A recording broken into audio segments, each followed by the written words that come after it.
What happens when somebody fights the system but slowly becomes consumed by the exact same thing they claim to hate?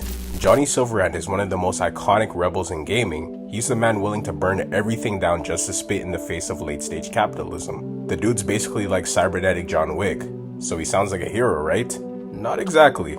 The more you really look at Johnny Silverhand is the more you find out he's not really a revolutionary. He's a fraud pretending he's more influential than he really is. But before we get into that, I want to ask y'all for a huge favor. If you could like and subscribe, plus turn on post notifications, it'll help me out immensely. Also, this is completely optional, but if you want to support me directly, you can check out my Buy Me a Coffee. But I digress. Let's break down Johnny Silverhand through 4 pillars. Let's get into it.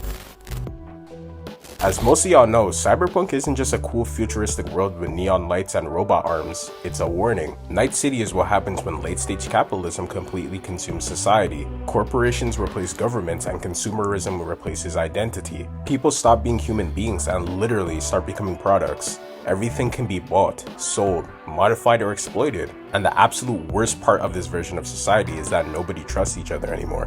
Everyone's isolated and trying to survive individually. And this is the product of the most powerful weapon Arasaka has. Their biggest weapon is not the guns or the tech that they have, it's using psychology to instill fear in the masses.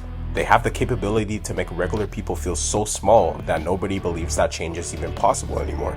When people stop believing in change, the system wins before anyone can even fight back. And Johnny is the perfect product of that type of world. People forget that before Johnny was Johnny, he was just a dude named Robert John Linder, a broke kid from Texas who got swallowed by the system like everybody else. Eventually, the military sank its mitts into him, and just like every other corporation in Cyberpunk, the military didn't care about him as a person, it only cared about what he could do. When I was a young pissbrain like you, I enlisted with a corp army. Was in Mexico when I realized that no matter the conflict, corps always win. Ordinary people always lose. That exact moment is where Johnny learns to hate authority and where his anger against corporations as a whole starts. The problem is, Johnny never really evolves past this rage. He doesn't know how to build off of it and change the world around him. He only knows how to rebel against the status quo. And in a world like Night City, that kind of personality doesn't just survive, it gets romanticized. One of, if not the biggest misconception about Johnny Silverhand is that he's this selfless revolutionary fighting for the people. He's not. Johnny is a narcissist, like a huge one. He was charismatic and cool as hell, that motherfucker's smooth.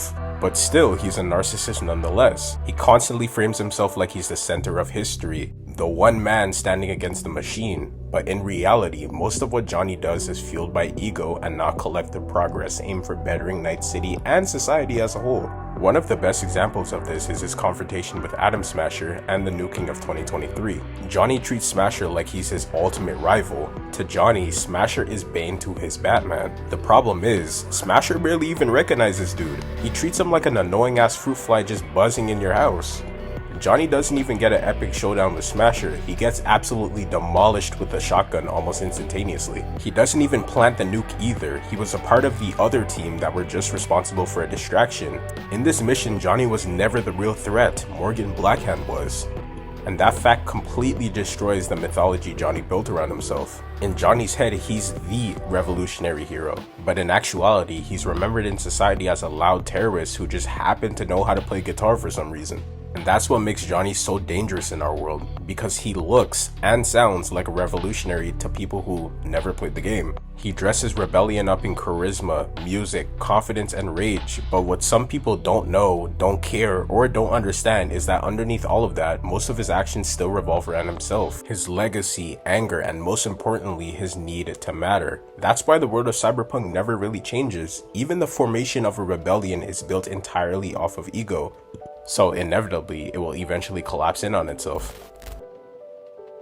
Yo, I know some of y'all saw the pillar and were probably thinking to yourself, yo, deadass, what the fuck could this nigga really be talking about? This is a load of barnacles. But just hear me out. FD Signifier made a really interesting point in his Hoppers video about reactionary politics. Shout out to FD, go watch his video after mine because I need money. But honestly, Johnny Silverhand falls into that exact same trap that Mabel does. And the way FD explains it here, believe it or not, perfectly applies to Cyberpunk. So here's the thing about Mabel. Mabel, to me, is a reactionary, unprincipled, unread leftist. Educate, organize, then agitate.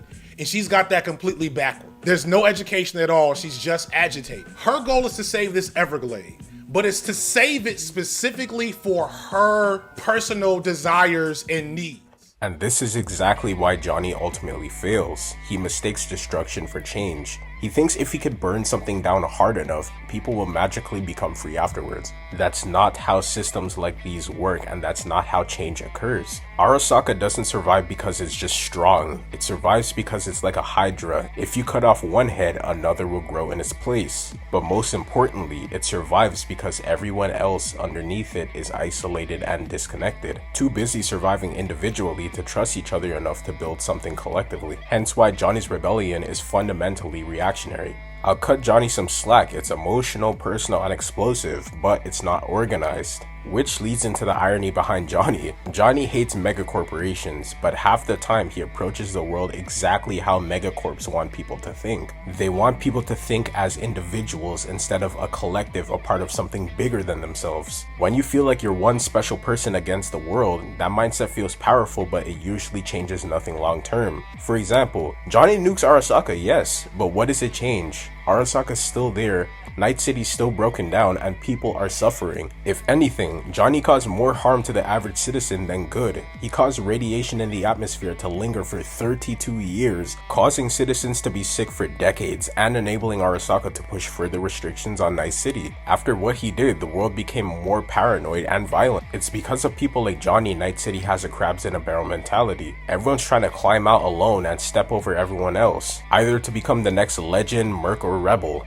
Nobody's trying to build anything together to better their quality of life. Once people stop believing in collective progress, the corporations already won. And honestly, you could see versions of this mentality in real life. People get so frustrated with systems, corporations, and especially nowadays, governments, that they start romanticizing people who strike back. Even if these people won't admit it, most of them know that these actions won't last long term. Yet, they still support it because it feels good seeing somebody push back against power. That's why figures like Luigi or the toilet paper factory guy end up becoming symbols online. The people are desperate to see any form of resistance whatsoever. But, like FD said, resistance without organization usually just creates more chaos or inspires even bigger reactionaries afterwards. Nothing changes if nothing changes. And I think that's the biggest thing Cyberpunk is trying to articulate. Not that violent resistance is inherently wrong or something. Every single revolution needs to have violence eventually. But without people and organization, resistance is completely useless. And that's what makes the final pillar so important. The tragic irony of Cyberpunk is that the people at the top spend so much time making themselves look untouchable that everyone underneath them forgets something important. Most of the people who shook the world the hardest, like Johnny, came from absolutely nothing. David was just some poor kid trying to survive after he lost his mom. V, depending on your path, is literally just another random person from the streets. Johnny wasn't born powerful either. He was a military deserter turned rock star. None of them were elites or celebrities or anything like that. They were regular people who just got pushed far enough. And despite that, David gave Arasaka hell and pushed the Sandevisan harder than almost anyone in the verse.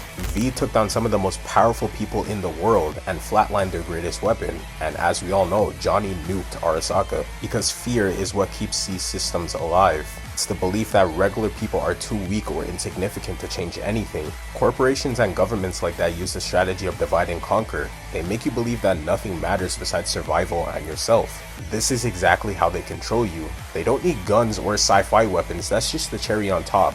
But the moment people stop believing that individualism is the only way forward is the moment the illusion starts crumbling down. Every single character I listed in the video to some degree flies alone. That's why all of them crash. Rebellion without community eventually destroys itself no matter how strong you are. Cyberpunk and Johnny Silverhand are warnings, not prophecies. They show us what happens when capitalism destroys society to the point where people are so desperate for change, they start looking for a single person to burn everything down for them.